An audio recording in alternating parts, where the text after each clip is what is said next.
Good morning student. Today's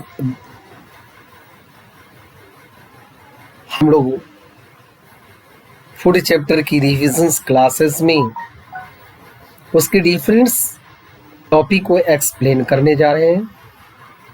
इसकी पहले के वीडियोस के माध्यम से आप सभी ने फूड चैप्टर की डिफरेंस टॉपिक को पढ़ा है।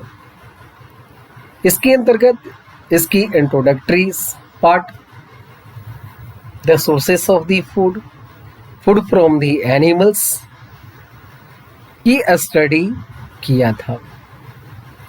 और इसके टॉपिक में जो भी पॉइंट्स आप लोग को दिया गया है इसे आप अच्छी तरह से समझे होंगे, ऐसे मेरे को उम्मीद है।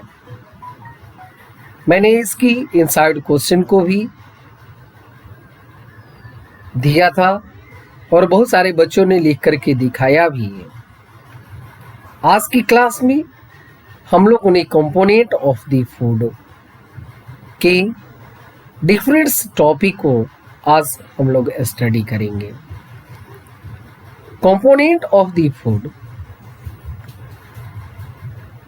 के अंतर्गत फूड की जो कंपोनेंट्स हैं उसके अवयव हैं, such as the protein, carbohydrate, water, fats, vitamin and minerals. इस कंपोनेंट्स में carbohydrates and fat both are the known as the energy giving food. Protein is known as body building foods and vitamin and minerals it is known as protective foods। मैंने कल आप लोग को बताया था कि 3 टाइप्स की फूड्स में के अलावा 2 तरह की फूड्स आज मैं फिर से बता रहा हूं, जिसे कंप्लीट फूड्स भी कहा जाता है और जो सेकेंड्स जो टाइप मैं बताने जा रहा हूं इसे क्लीनर फूड्स भी कहा जाता है। तो बच्चे डायग्राम्स को आप इसमें देखें।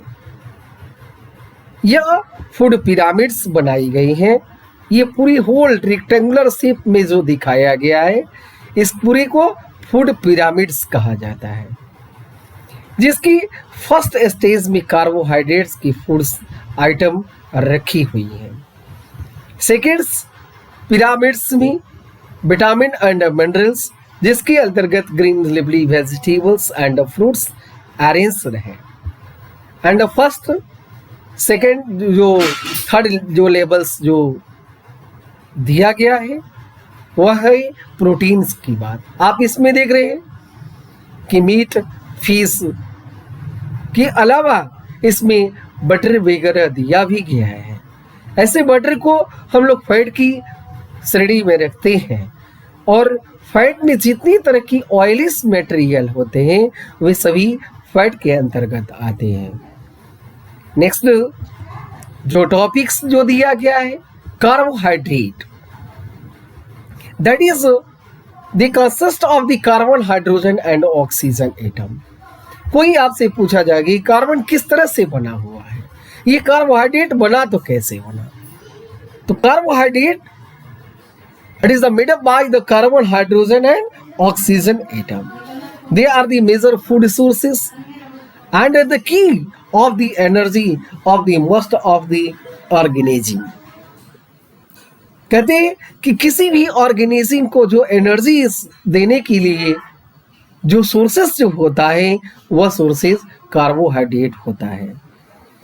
इन our the foods they are the present in the form of the sugar and starch. हमारे इस फूड्स में ये अवेलेबल्स होता है in the form of sugar and starch. यहां आप देखेंगे there are the various type of the carbohydrates are the present on the basis of their the fibers are the presented in the different the food item It is the classified the great, good or the bad carbohydrates according to their the fibers are the present। बच्चे देखेंगे इसमें diagrams में leafy greens, cruciferous vegetables and berries, these are the great carbohydrates, these have the great carbohydrates because it have the fibers are the great amount। इसमें जो fibres जो होते हैं वो बहुत ज्यादा मात्रा में पाई जाती हैं। जो गुड कार्बोहाइड्रेट्स है आप इसमें देख रहे हैं स्टार्ची वेजीज, मतलब जिसमें स्टार्च की मात्रा ज्यादा होती है। स्वीटर फ्रूट्स जो राइपेंड फ्रूट्स भी कहा गया, तो इसमें बनाना, पाइनएप्पल, पपाया, इसमें भी क्या है तो कार्बोहाइड्रेट्स पाए जाएंगे गुड अमाउंट में। और गुड क्यों है भाई? It have the proper ways में फाइबर इसमें मौजूद होते हैं। तो the amount of the carbohydrates और fibres in a carbohydrate, that is the great, good or the bad। Here it is the grain such as the rice, bread, cereals, sugary drinks and the sugary snacks, these are the bad carbohydrate because it have the least amount of the fibers are present। तो बच्चों को समझ में आ गया होगा कि amount of the fibres के आधार पर हम लोगों ने कार्बोहाइड्रेट को भी तीन तरह से डिफाइन किया और इसका डिवीजन किया और हम लोगों ने स्टडी किया। These are the great carbohydrate, good carbohydrate and the bad carbohydrate. Okay, next जो टॉपिक से है the carbohydrates. Carbohydrates these are the compound the made up of the three elements. हम लोगों ने पढ़ा भी है कि यह जो है कंसिस्ट जो होता है वो थ्री एलिमेंट्स से होते हैं, carbon, hydrogen and oxygen. The main carbohydrates found in our the foods are in the form of the glucose and the other sugar starch. हमारी जो कार्बोहाइड्रेट्स की जो मेन फॉर्म है वह ग्लूकोज, शुगर और स्टार्च की फॉर्म में हमें प्राप्त होता है। The sources of the carbohydrate, these are the includes the cereals such as the wheat, maize, rice, jowar, bajra, potato, sugar, honey, breads, jaggery, sugarcane, sugar beet. These are the sources of the carbohydrate। बच्चे आपसे पूछा जाएगा कि give the three sources of the carbohydrate, आप आसानी से इसे लिख सकते हैं।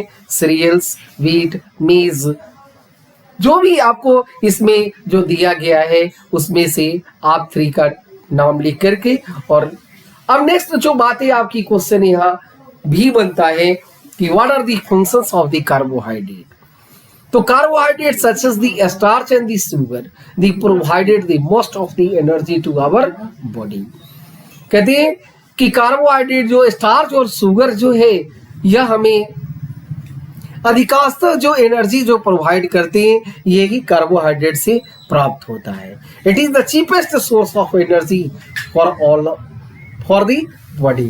कहते हैं कि ये सबको अवेलेबल, नेचर ने इसीलिए इसको क्या किया, सबसे चीप कर दिया ताकि सभी ऑर्गेनिज्म को, सभी व्यक्ति को वो आसानी से अवेलेबल हो सके। बच्चे आपने इसकी पॉइंट में आप देखेंगे definition the carbohydrate are the sugar polymers. यदि आपसे छोटी सी डेफिनेशन यदि आपको बताना होगा कि carbohydrate what is a carbohydrate, तो carbohydrate are the sugar polymers. It is the made up by the carbon and water. आप इसमें देखेंगे कि अब इसमें कार्बन की जो अमाउंट होगी, कार्बन का जो एटम होगा जैसे C6 H12O6, तो these are the formula of the glucose। And in a higher classes we are also the classified the carbohydrate in monosaccharide, disaccharide and polysaccharide. The next, the taste of the sugar and starch. बच्चे सबसे पहले आप किसी तरह की जो chemicals compounds की test यदि की जाती है तो सबसे पहला इसकी पॉइंट होता है मटेरियल रिक्वायर्ड, कि आप इसको टेस्ट को पूरा करने के लिए आपको किस किस चीज की जरूरत होती है। First of all the Benedict solution, test tube, आप देख रहे हैं test tube, dropper, test tube holder जिसे आप होल्ड कर सके, आप आसानी से पकड़ सके, गैस बर्नर आप देख रहे हैं, एस्प्रिट लैम्प, गैस बर्नर हो और भी एस्प्रिट लैम्प, दोनों में से कोई भी हो सकता है। तो रिक्वायरमेंट आपको समझ में आ गया है। What are the procedure? Procedure take the some food sample, given food sample, जो भी आपको फूड की सैंपल दिया गया है तो यहां हमें पता है कि वो हमें टेस्ट ही करना है किस चीज की, शुगर और स्टार्च की। दैट मीन्स द कार्बोहाइड्रेट की टेस्ट हम लोगों ने करने जा रहे हैं। तो बेंडिक सॉल्यूशन, आपने सैंपल को लिया, add a few drop of the Benedict solution, और उसमें आपने बेंडिक सॉल्यूशन को ऐड किया। ठीक है, फूड सैंपल मिक्सर की है यहाँ, और इसमें बेंडिक सॉल्यूशन को आपने क्या किया, डाला। तो आपने क्या देखेंगे, the carefully heat and the test tube, आपने टेस्ट ट्यूब को केयरफुली क्या कर दिया, हीट कर दिया। Then notice the colour change, if the sugar is the present in it, it is the turn the orange colour. आपने देखा कि बेंडिक सॉल्यूशन आपने इसमें ऐड किया और हीट किया तो इसकी कलर क्या हो गई, चेंज हो गई। तो ये कलर ही इंडिकेट करेगा, आइडेंटिफाई करेगा कि it is a sugar, that food items have the sugar are the present.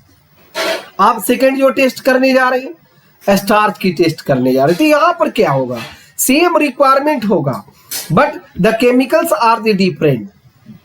आपने शुगर की टेस्ट के लिए बेंडिक सॉल्यूशन का इस्तेमाल किया और स्टार्च की टेस्ट के लिए आयोडीन सॉल्यूशन का इस्तेमाल करेंगे। Next, the requirements, all the requirements are the same. What are the procedure? Take the materials which is the to be tested, जो भी आपके मटेरियल दिया गया है जो टेस्ट करना है उसे हम लोग सावधानी से ले लेंगे। And add the iodine solution in it, और आयोडीन सॉल्यूशन को इसमें डालेंगे with the help of the dropper. आप ड्रॉपर की मदद से इसमें आयोडीन सॉल्यूशन को डाला। जैसे ही इसमें आयोडीन सॉल्यूशन हम लोग ऐड करते हैं, it's the turn blue black, यानी तो इसकी कलर चेंज होकर के डार्क ब्लू हो सकता है और द ब्लैक कलर हो सकता है। It is indicate the presence of the starch. बच्चे ध्यान देंगे, इससे ऑब्जेक्टिव क्वेश्चन भी निकल सकता है कि स्टार्च की टेस्ट के लिए किस केमिकल्स का यूटिलाइज किया जाता है। आपकी जवाब होगी आयोडीन सॉल्यूशन। और शुगर की टेस्ट के लिए किस केमिकल्स की यूटिलाइज किया जाएगा, तो आप बताएंगे बेंडिक सॉल्यूशन। क्वेश्चन है कि what are the requirements for the test of the sugar, तो आप बताएंगे Benedict solution, test tube, dropper, test tube, holder and the gas burner. These are आपकी एक जो 3 मार्क्स की जो क्वेश्चन यहाँ इंक्लूड हो सकता है, तो उसमें दिया जाएगा कि टेस्ट, गिव द प्रोसीड्यूर या explain the activities for the test for sugar and starch. तो बच्चे डायग्राम भी बनाएंगे और इसे लिखने की प्रयास भी करेंगे, और इसे आप समझिए। जब तक आप वीडियो को केयरफुली वॉच नहीं करेंगे तब तक आपको ये क्लियर और अच्छे से नहीं हो सकता है। मेरे को उम्मीद है कि बच्चे इस टेस्ट को आप अच्छे से इसको केयरफुली वॉच करेंगे और अपनी कॉपी पे भी नोट करेंगे और इसे समझने की प्रयास करेंगे। Thank you to all.